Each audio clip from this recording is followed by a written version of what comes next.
So it's July, and what do we do while we're waiting for things to grow so that we can harvest them? Well, I personally like to make mint jelly. I like to make all sorts of jelly, all jams. There's nothing like having a cool breeze coming through and you're stirring up a big pot of berries or mints and sugar. Yeah, nothing like it. Anyways, so now, how are we going to do this? Well, this is about as easiest can get. I like doing mint because there's no seeds that you have to make sure that you're crushing out. It's really easy to get a really nice clear jelly. So I'm going to show you how to do this with just like 1, 2, 3, 4, 5, 6 ingredients. I have them all laid out here already. Anyways, I'm Lorianne from Stonehaven Shorts. Let's learn together mint jelly. Okay, here's our mint. We're going to need 2 cups of just the leaves. So I'm going to strip those leaves. We're going to need some green food coloring. We're going to need some lime, 2.5 cups of water, 4 cups of sugar, a package of pectin. That's it. That's all we're going to need. But we are going to need jars. So let me introduce you to my little jam jars. Now you can hear my clock in the background. I apologize for that. Now, those who know me know I love jars. So when we're thinking about mint jelly, I really don't have a lot of uses for mint jelly myself because I don't eat lamb and I don't know where else to put it other than cream cheese and a cracker or cream cheese and toast, which is fabulous. But that's why I have smaller jars. So the recipe calls for 1 cup, pint liters, that kind of pints. I did have a bigger jar here, but I also have a medium-sized one, and most of them, though, are these size. The first thing we're going to do is sterilize our jars. Now, let me talk to you a little bit about sterilizing jars. I am not somebody that follows the Canadian Food Health Authorities, blah, blah, shishi lala. I'm all about keeping it easy, keeping it simple, doing what my mom did for years and years and years. I've done for years and years and years. My kids are still alive. Everybody that I've served it to is still alive. Everybody that I've given it for gifts is all still alive. So this is how I'm going to sterilize jars. And there's plenty of different ways. And we'll actually do a few different ways together because there are some possibly even easier ones than what I'm going to show you. But take a look at this. So we have our jars, and I've placed it in just a bit of a rimmed sheet. We've boiled up some water, and all I'm going to do is pour about half into these jars. So that's heating up the jars quite nicely. Now I'm trying to do this with just one hand as I'm filming with the other, so I apologize if I'm getting it off. Now, you can see that there's rims in there as well. And again, everybody says, don't reuse your rims, blah, blah, blah. I'm here to tell you I reuse my rims.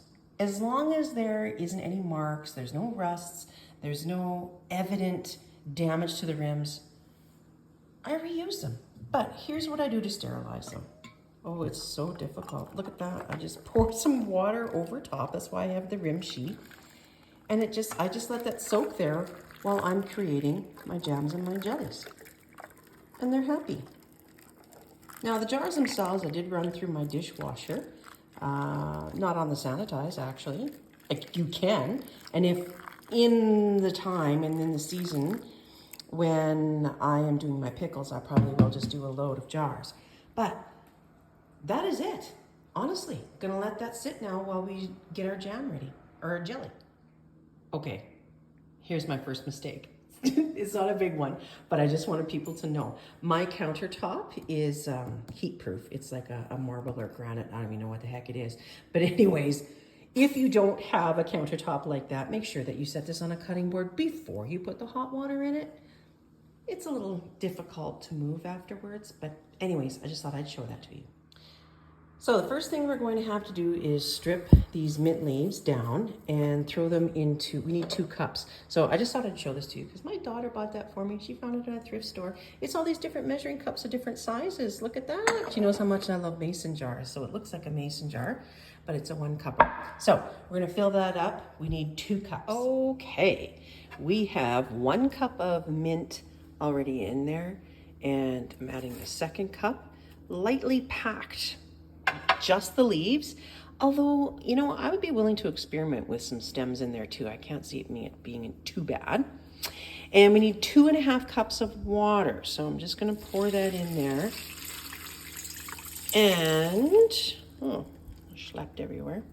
So that we're going to bring to just a slow boil. Then we're going to shut it off and we're going to steep it for about 20 minutes. So once that's done steeping, I'll meet you back here.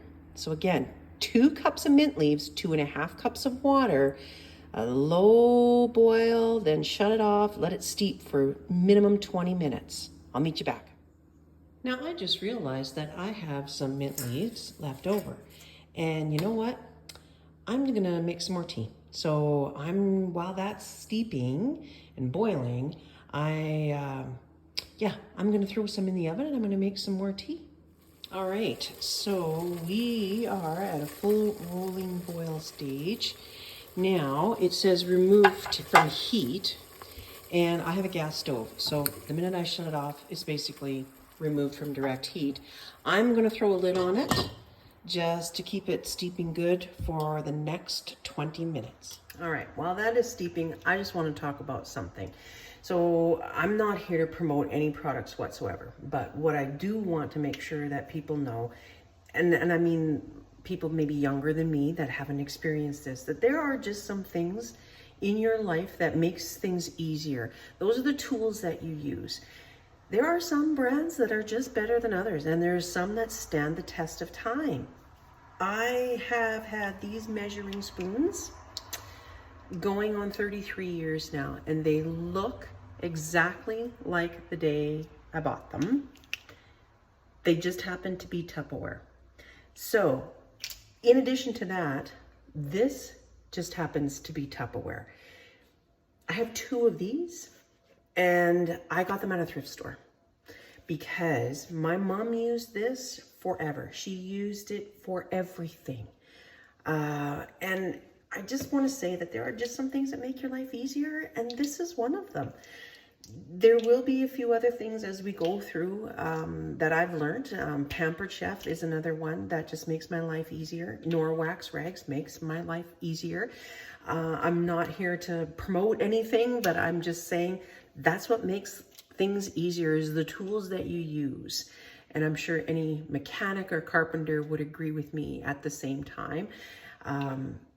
Honestly, if you find yourself in a position where you're looking for something new, or you need to have, something added to your toolbox, get something quality that's going to last and you don't have to worry about it. Okay, I'm done. I'm just telling you. I'm just saying. You know, now that I think of it, the other thing that I should warn viewers about is that I come from a very German background. So if I just remembered that, I think I said, oh, I schlepped a little bit. I spilled water around my stove. Schlepp just means messy in German. That's how I know it. That's all I grew up with. So if I all of a sudden come out with those terms, that's what it comes from, because I really have no other way to explain it, and I just schlepped a little bit. And I don't know how to spell it. I don't even know if it's the right way to pronounce it. It's just what I know. So you should know that about me. Here's another little trick that I learned from my mom. So because we didn't have air conditioning for the first little while, and I don't have air conditioning here now, and that's a whole other traumatic experience I'll speak to you about, air conditioning in Alberta versus Saskatchewan. But if your windows are open and you have dust flying or whatever, and you want to maintain the sterility of the jars, just turn them upside down. And it actually will sterilize the rims just a little bit better. You gotta wait till they're a little bit cool enough so that you can manage them. But yeah, just throw them upside down until you're ready to fill them. Okay, 20 minutes is up. Ooh, what a smell. It smells fantastic. I'm gonna strain this and then we'll go to the next steps. Okay, here we are. There's my handy dandy Tupperware pitcher I was telling you about. We're just gonna strain this, keeping the leaves in the strainer. And the reason I'm just doing it into that Tupperware is because I'm going to put back into the pot after all the leaves are out. Wow, those leaves kind of stuck to the bottom of the pan. They didn't even go into the strainer. Okay, so let me get the rest of those leaves out because I want to reuse this pot. When we're making jams and jellies, it's best to use a deep pot because it spits and sputters everywhere. And you know, if you're like me, you don't like to clean up your stove every time. So I'm going to reuse that pot. I've strained it into here. That's our golden juice right there. All right, this is what it's looking like on your full boil. There, you can see that there's some foam starting to happen, and that's fine. We're going to skim that off a little bit later, but the magic happens when you add the sugar. You might say, oh, that just looks like a slimy green looking color. Let me tell you, people, sugar is magic. It's not very magical for my thighs, but it's magic when it comes to jellies and jams. All right, so this has gone to a full boil. We're going to turn it off. We're going to add the sugar. This is 4 cups of sugar. Once we've added this, we're going to bring that back to a full rolling boil again. And you'll see the magic start to happen. You can see how that green is getting brighter. I kid you not, people. Okay, we're going to bring this back to a full rolling boil. Okay, so it's just starting to get to a full rolling boil, and you can see how much green it's becoming. Now, full disclosure, I did add a few more drops. All in all, I probably put about 12 drops of food coloring in. Don't be concerned with the foam, and don't be concerned about any little floaties that are in there because you're going to skim that off. So just about to a full rolling boil, and then we'll skim off the foam and any kind of floaties. Not quite there yet, but you can see the bubbles coming. That's a rolling boil right there where my spoon is. Just keep stirring. You have a lot of sugar in here. You got 4 cups of sugar, so we don't want to burn it. And we are there. We are at a full rolling boil. Okay, I'm just going to let that go for a few seconds. We're going to remove it from the heat, and we're going to skim off the foam and any other kind of floaties. If you have an extra mint leaf that happened to be in there or not. You see, look at that, fantastic. Okay, I'm going to shut that off, and I'll meet you over at the counter where we're going to do some skimming. Okay, I removed it from heat, and you can see that there's a little bit of foamy gunk there, and it comes with your spoon. Now, from here on out, you should try and use metal utensils, and that's going into the handy dandy little big measuring cup thing. I'm gonna try and do this one-handed while I film. I haven't, oops, sorry. I haven't yet received all my video tools. Remember, I talked about tools. Make sure you have the right tools, so I don't have them yet. So once this foam gets skimmed off, we're gonna see some lovely looking mint jelly. All right, so we are set up with our jars. I literally have left it in the water until I'm ready to turn them over. So I've just turned over a small one, and another handy little tool. I'm borrowing this from my mother-in-law. It's a glass funnel. Very nice. So I'm gonna try and do this one-handed as well. We're gonna try and ladle in our mint jelly. I'll probably drip all over. And you can see it's just coming to just below the last rim. I might put just a wee bit more in, and then that is it for that jar, because you can't overfill it. And you can see it's starting to set already, so I really got to start moving on this. There, I think that's good. All right, we'll get we'll get to the right. So because we've used the funnel, there's not real big risk, but I do kind of run a clean finger along here just to make sure that it's dry. You can use a dry rag as well. I like to feel it just to make sure that it's dry.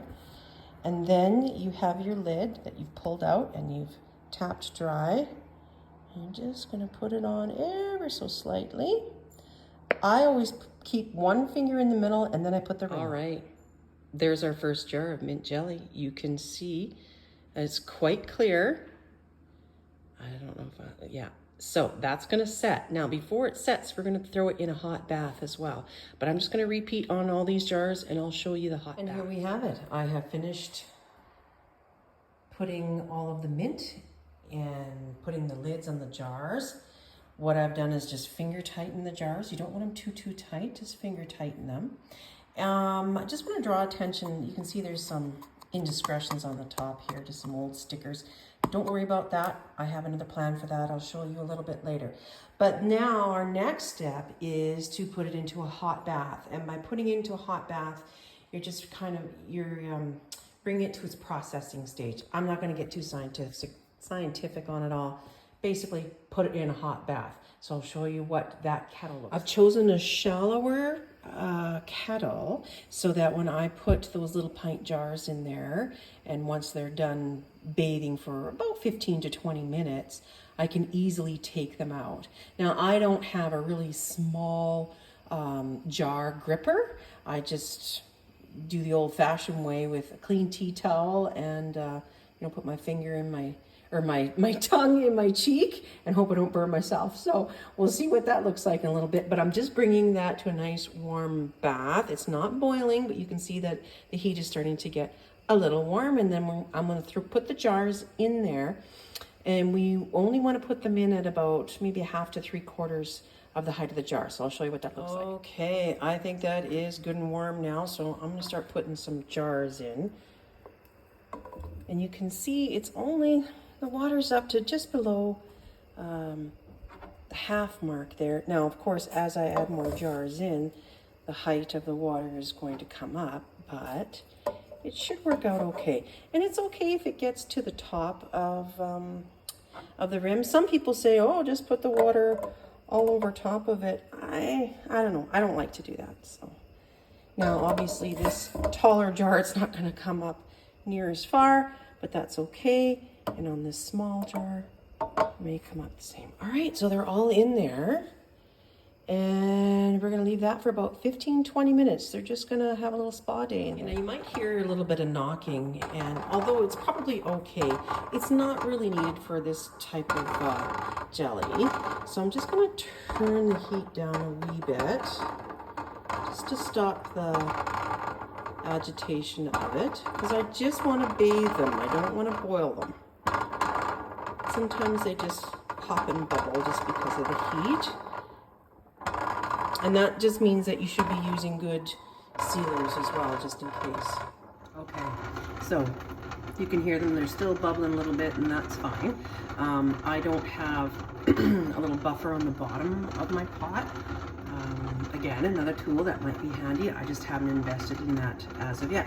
I'm going to shut that off. And like I say, I have a gas stove, so the minute I shut off the heat is off. The high-tech tool, tea towel. Now, these aren't terribly hot, so I'm just going to pick one up with one hand. I'm going to grab it with the other, give it another quick little tighten just to make sure, and I'm setting it down on a wooden board. If you set it down on something that's cold, like cold tile or marble, it might be too much of a temperature change. So I always set it on wood or a tea towel. So we're just going to continue taking these little guys out of here. A little wipe, a little tighten. This is when you can hold them up to the light and marvel in your work. Okay, let me finish getting these out of here. And we've got one more tiny little step and then we're done. Okay, now I'm all about presentation. My kids know that. Don't throw a bun bag on the dinner table. Put it in a nice basket. That's what I'm always saying. So if I was to give this mint away, I need to jazz it up a little. So here's what I do. If it's Christmas time, it's always cute to add a little flair of a circled piece of fabric that's scrap, and just use the pinking shears and elastic band. Sure adds a nice little touch. Now, the other thing I do, I am into scrapbooking. I do a lot of scrapbooking, so on occasion when I have some time, I make these little labels and I just put it on there and that's it. So now you don't see those little indiscretions that were on the lid. Isn't that fancy? Now, because it's always never in the best interest to poison people, I may have tried it.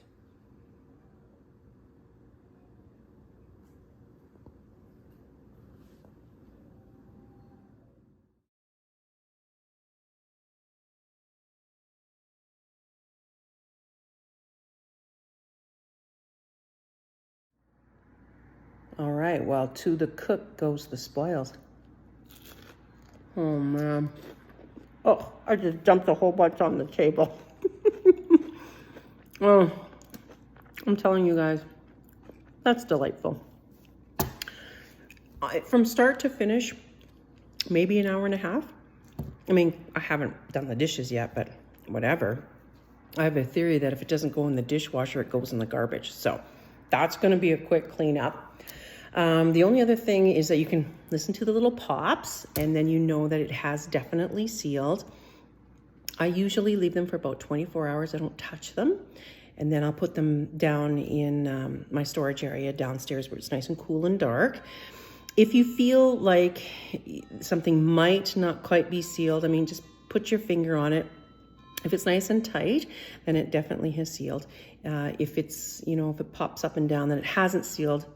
That means don't throw it away. It just means put it in your fridge and use that one first. But yeah, I have maybe 2 jars left from last year. And I've made another 1, 2, 3, 4, 5. I made another 6 jars and a little bit from my fridge. So there you have it. There's mint jelly. So again, my name is Lorianne. This is Stonehaven Shorts. If you want to know what I'm learning, and if you know nothing like I know nothing, come on back. We'll learn together. See you soon.